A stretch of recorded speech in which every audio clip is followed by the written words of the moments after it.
my sisters and brothers. I greet you all with the love and peace of the Lord. I invite you to meditate together with me on the Holy Word of God of 16th April 2021.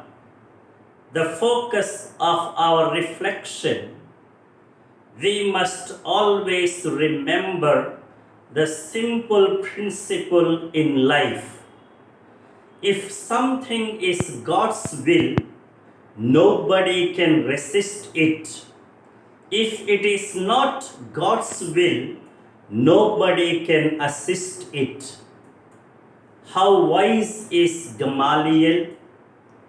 He appeals to be judicious and discerning concerning religious issues and matters of faith.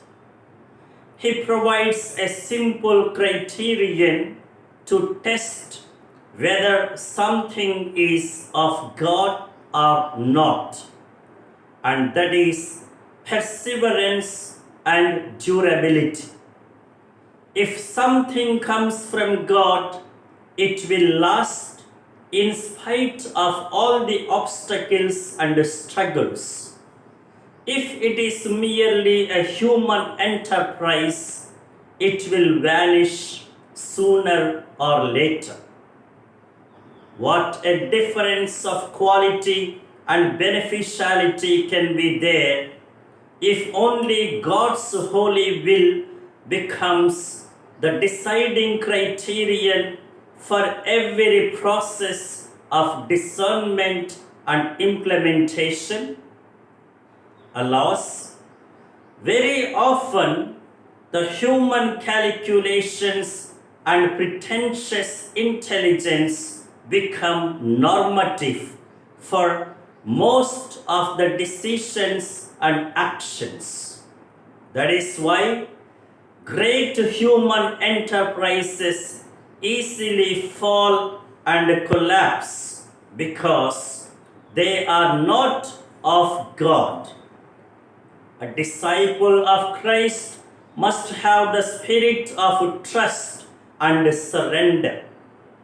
They should always believe that God never abandons them.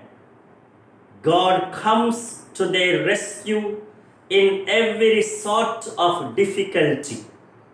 It can be the suffering because of their faith, or can be a need like hunger, as in the gospel. Whatever be the kind of problem, unfailing faith is most important.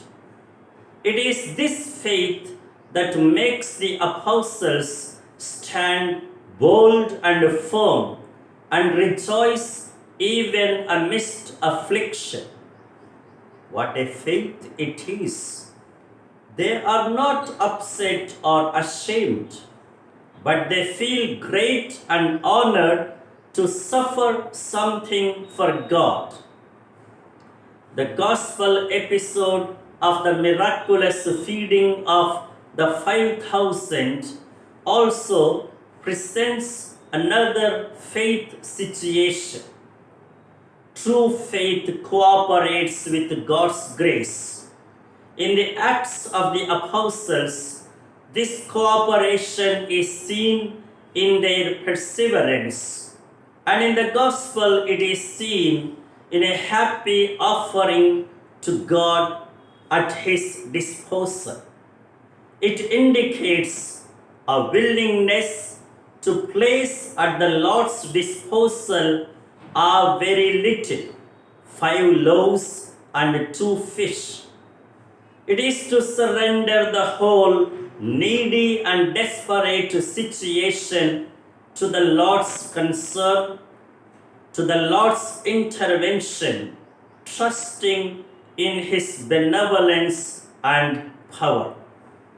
And now the direction and the directive for our life.